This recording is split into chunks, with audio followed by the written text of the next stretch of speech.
नमस्कार दोस्तों, स्वागत है आप सभी का Arno short hand and typing institute में।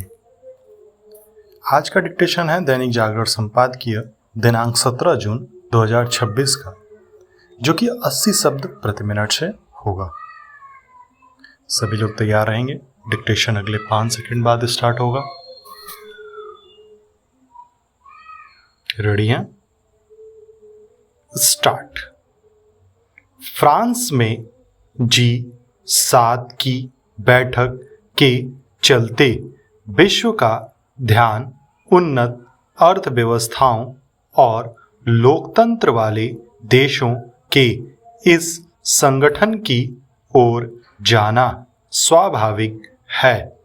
वैसे तो इस संगठन के सदस्य देशों में अमेरिका के अतिरिक्त Britain, France, Germany, Italy, Canada और जापान भी शामिल हैं, लेकिन कुल मिलाकर इस पर अमेरिका का ही दबदबा रहता है।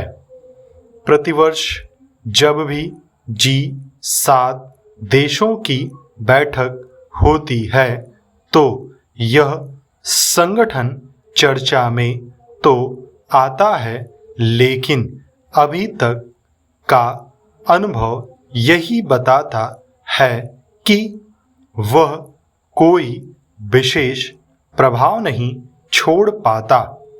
इस बार भी ऐसा ही हो तो हैरत नहीं, क्योंकि अमेरिकी राष्ट्रपति ट्रंप सदस्य देशों को सहयोगी कम अपना अनुयायी अधिक समझते हैं।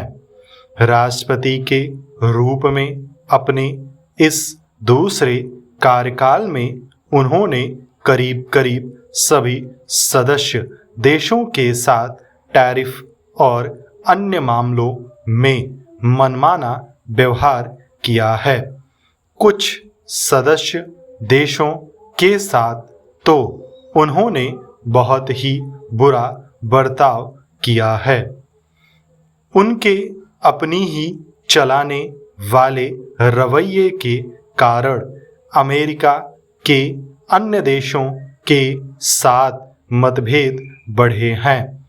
इसे देखते हुए इसके आसार कम ही हैं कि यह संगठन टैरिफ, जलवायु परिवर्तन, AI के उचित उपयोग आदि के मामले में किसी सहमति पर पहुंचकर ऐसे कोई निर्णय ले पाएगा जो विश्व की समस्याओं के समाधान में सहायक बनेंगे। यह एक तथ्य है कि आपसी मतभेद के कारण ही G7 संगठन ने तो रूस यूक्रेन युद्ध को थाम पाया और न ही पश्चिम एशिया संकट समेत अन्य वैश्विक समस्याओं के साथ रहते सुलझा सका। इस बार बैठक का एक प्रमुख एजेंडा व्यापारिक असंतुलन दूर करना भी है, लेकिन इसकी अनदेखी नहीं की जा सकती कि इस असंतुलन का एक बड़ा कारण तो खुद अमेरिका है।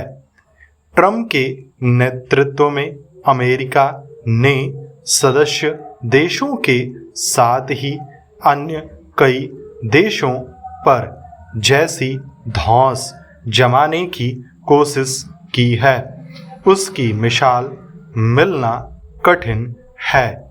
ठीक पिछले वर्षों की तरह इस बार भी भारतीय प्रधानमंत्री को मेहमान के रूप में इस संगठन में आमंत्रित किया गया है। इसलिए भारत के साथ विकासशील एवं निर्धन देशों का ध्यान भी इस बैठक की ओर जाएगा, क्योंकि प्रधानमंत्री मोदी ने इन देशों की आकांक्षाओं को रेखांकित करने की बात कही है। वे पहले भी ऐसा करते रहे हैं।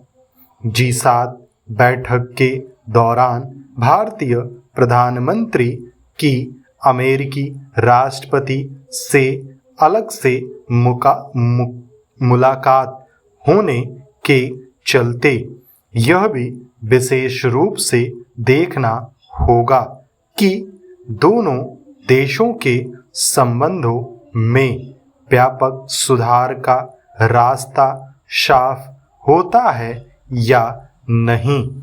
यदि अमेरिका इस संगठन को प्रभावी बनाना चाहता है तो उसे सदस्य देशों के साथ समानता का व्यवहार करना होगा। निस्संदेह ऐसी ही अपेक्षा भारत और अन्य मेहमान देशों की भी रहेगी। अमेरिकी राष्ट्रपति को यह आभास होना चाहिए कि अब अमेरिका पहले जितना सक्षम नहीं रहा। स्टॉप।